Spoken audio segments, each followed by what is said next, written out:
Dites-moi ce qui vous amène.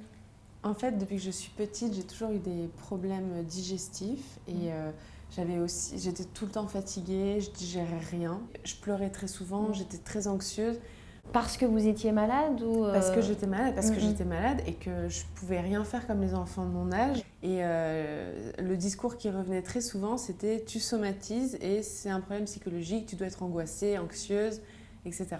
Et vous avez eu l'impression, quand on vous a dit que c'était somatique ou psychologique, on reniait votre souffrance, enfin qu'on on l'annulait en disant c'est dans la tête. Oui, bien sûr, bien sûr, bien sûr. Et c'est pas facile à entendre quand on est enfant, surtout on se trouve bizarre du coup, on se dit mais qu'est-ce qui se passe en plus d'avoir mal au ventre, je suis folle quoi. Donc c'est un peu compliqué quand on est toute jeune et que...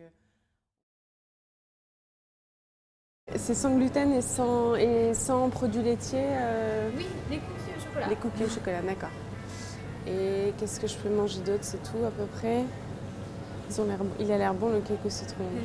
Mais il n'est pas vegan. Non, c'est trop dommage.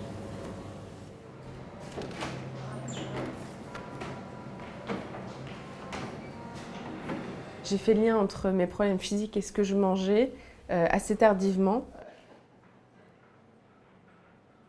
Quand on est tout le temps malade, on pense qu'on est normal et que tout le monde a des problèmes pour aller aux toilettes, tout le monde a mal au ventre, tout le monde est fatigué tout le temps. Et en fait, vraiment, quand j'ai arrêté les produits laitiers et le gluten et les œufs, là, je me suis dit, mais en fait, c'est pas la vie, quoi.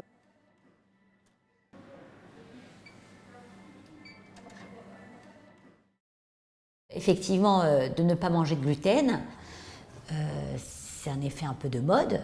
Madonna, Djokovic, bon, voilà, donc effectivement, ils vont beaucoup mieux en mangeant pas de gluten. Ça libère l'estomac et le tube digestif d'un énorme travail. Donc effectivement, on digère mieux et on va mieux. Et si on ne mange rien, effectivement, on n'aura jamais mal au ventre, hein. Je pense qu'il y a un monde à part des intolérants dans le sens où on ne les prend pas toujours au sérieux vu qu'on pense encore une fois que c'est dans la tête et que c'est psychologique alors que ça part vraiment d'un problème digestif. Et en société, c'est très compliqué. On passe notre temps à culpabiliser parce qu'on ne peut pas manger tel ou tel aliment. J'ai l'impression de devoir me justifier en permanence parce que les autres me font sentir que je veux m'exclure des moments de partage que sont les repas. Et au final, c'est moi qui suis censée être intolérante et c'est ceux qui peuvent tout digérer qui me tolèrent le moins finalement.